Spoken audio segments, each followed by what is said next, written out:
I've been a nurse for over 10 years and have been in the healthcare field for almost 20 years.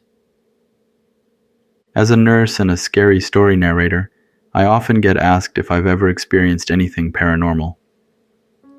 To be honest, I have. Sometimes I recount these experiences as if they happened to someone else, but in reality, they happened to me. In this video, I'm going to share my personal experiences working in the healthcare field for almost 20 years. I remember when I first started as a certified nursing assistant at a nursing home. I was being trained by a senior CNA during the day shift before transitioning to the night shift. About 4 weeks into my training on the day shift, an 84-year-old man passed away. His children were coming from out of town. The female CNA had already bathed the expired patient and dressed him in a nice gown, but he needed a shave. Since I was the only guy working there that day, the girls asked me to shave the patient. I didn't expect to shave a patient who had already passed away. It was a shocking moment for me. I remember going into the room alone after everyone else had done their part. It was my first time being so close to a deceased body, and I felt extremely uncomfortable. I even questioned whether the healthcare field was right for me. However, in less than 5 minutes, I was able to give him a good shave and leave the room feeling like I had lost a piece of my soul due to being too scared. After completing my training on the day shift, I was on my own for the night shift.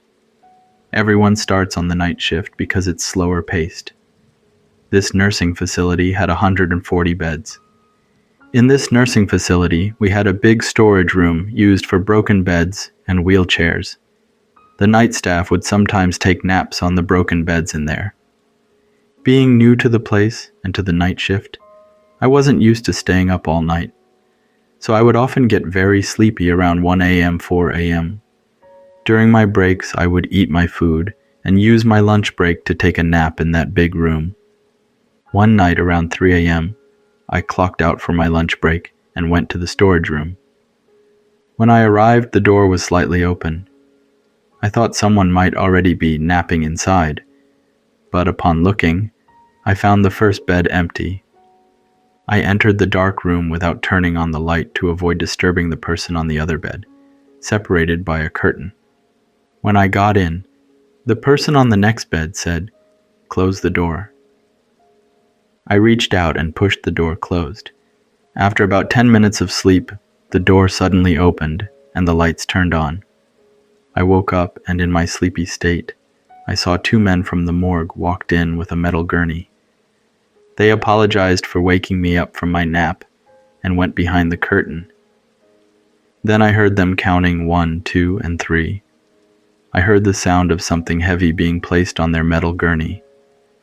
They returned from behind the curtain with somebody in a body bag on their gurney. Before leaving, one of them asked if I wanted the light off, and I declined. This experience made me wonder if the person on the other side of the curtain was a recently deceased patient. I peeked behind the curtain but found no one there. Feeling scared, I left the room. After that incident, I no longer took naps during my night shifts. Later, I learned that a patient in another wing had passed away earlier, and the staff had placed the body in that room where I had gone to nap. It was common practice to clean up the body and transfer it to the storage room for the morgue transporters to collect. After working there for a while, I learned to be more cautious, especially during night shifts. After becoming a registered nurse, I began working on the telemetry floor at the hospital. One day, a patient in his 90s was brought in due to bradycardic episodes that caused him to black out at home. The doctor determined that his medication was causing his heart rate to drop dangerously low at times. After a few days, when he stabilized, the doctor prepared to discharge him back home with his family. While helping him get dressed, he began to turn pale, and his heart rate dropped significantly, prompting a code blue. An EKG technician was also presented in the room, and she was pale looking. I asked if she's okay, and she said on her way up she saw the same patient in the elevator. She was wondering if the patient we're currently coding and the one in the elevator is the same person. The way she looked and how she said it sent chills all over my body. Despite our efforts, the patient passed away. In the intensive care unit, ICU, where I later transferred, there was a room known as Room 14, which had a reputation for being spiritually problematic, or what we called bad juju. Patients placed there often experienced unexpected complications, regardless of their initial condition. During a night shift, a severely ill patient was admitted to Room 14. His condition deteriorated rapidly, and despite our efforts, he went into cardiac arrest. During the chaos of the code blue, I witnessed what appeared to be a shadowy leg descending from the ceiling vent, before disappearing back into the vent. I thought maybe it's 3 a.m. and I'm just tired and seeing things. However, there was a tap on my shoulder and I turned to look. It was the house supervisor. He asked, "You saw that too?" I told him that I did. When the house supervisor confirmed seeing the same thing, I felt a sense of unease.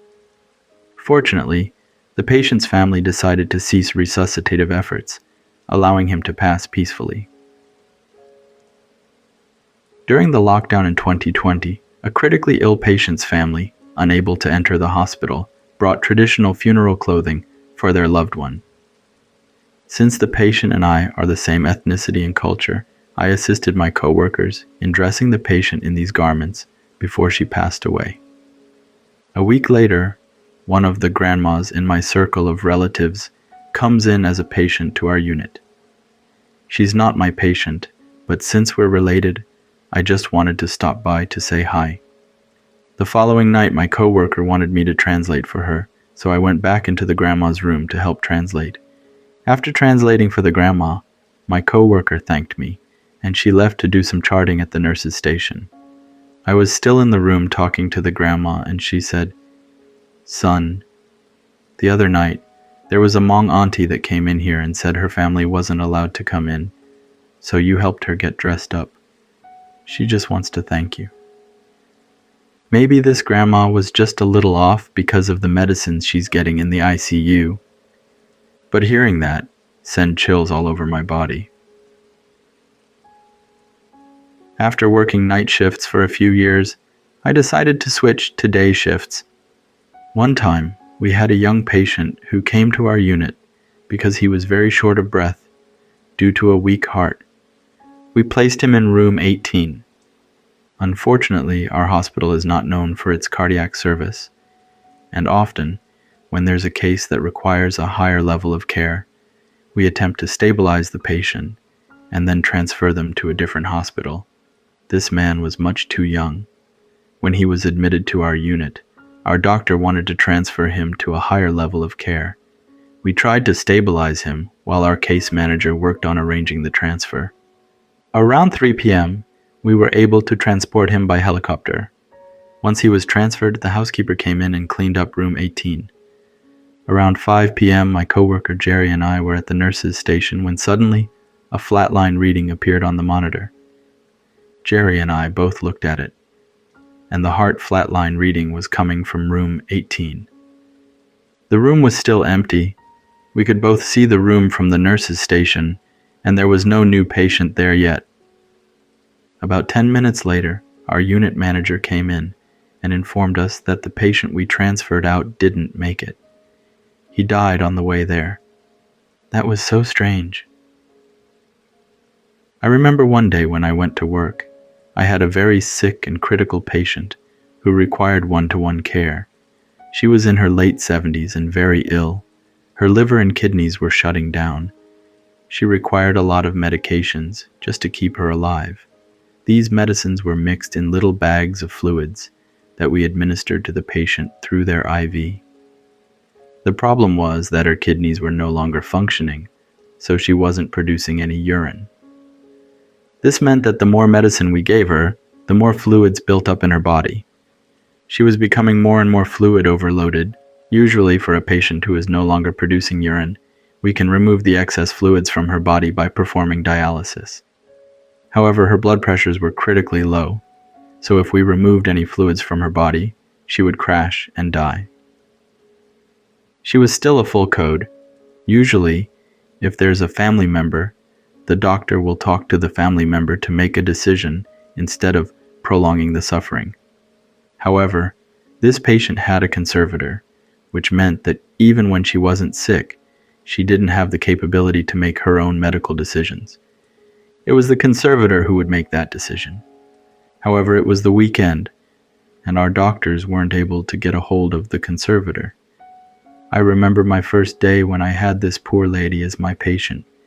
She was so sick that I thought she wouldn't last 2 hours into my shift. However, I was wrong.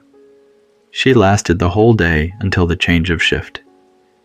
Even the nurse who gave me report that morning came back for her night shift and was surprised that the patient was still alive. For us nurses, we do not wish for any of our patients to die. However, in cases like this, it's just so hard, and if you have a heart, you'd wish they would go peacefully instead of suffering any longer. I went home that night thinking that the poor lady wouldn't make it until the morning.